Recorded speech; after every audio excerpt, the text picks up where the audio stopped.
দুনিয়াতে কেউ আপন হয় না। যে বউ আপন 2 ঘন্টা আপন থাকেতে 4 ঘন্টা ঝগড়া করে, আসে না নেই?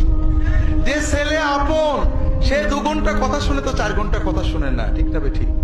যে ভাই আপন সে ভাই 2 ঘন্টা আপন আর 2 ঘন্টা পর। যে বাবা আপন, যে সবচেয়ে আপন মা আপন, সেও দেখা যাচ্ছে আরেক ভাইয়ের কথা শুনে পর হয়ে যায়, হয় না? হয় না হাজেরিন? দুনিয়াতে কেউ 16 আনা আপন হয় না। আমাদের এই জীবনটা পরকে আপন করার, মানুষকে খুশি করার জন্য একটা সংগ্রাম। ছোটবেলায় বাবা মাকে খুশি করার চেষ্টা করেছি, পারিনি, কত মারছে, ঠিক না বেঠিক? বড় হয়ে বান্ধবীদের বন্ধুদের খুশি করার চেষ্টা করছি, থাকেনি, ঠিক না বেঠিক?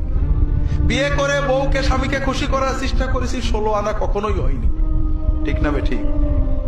কর্মক্ষেত্রে, জীবনে, সব জায়গায় আমরা 12 আনা ব্যর্থ, যদি 4 আনা সফল হইও, ঠিক না বেঠিক?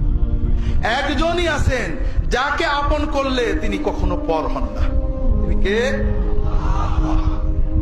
আল্লাহকে আপন করতে পারলে সব সময় আল্লাহকে সাথে পাবেন।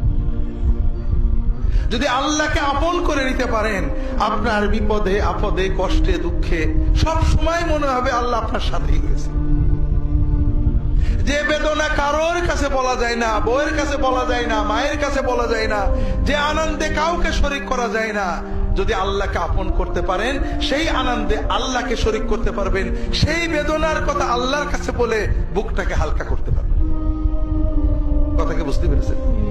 কাজেই ভাইয়েরা, আসেন না সবাই নিয়ত করি যে এত সহজ কাজ আমরা নিয়ত করলাম, আল্লাহ আমার বাকি জীবন যতটুকু আছে, 1 দিন হোক আর 100 বছর হোক, আমি তোমার ওলি হওয়ার চেষ্টা করব।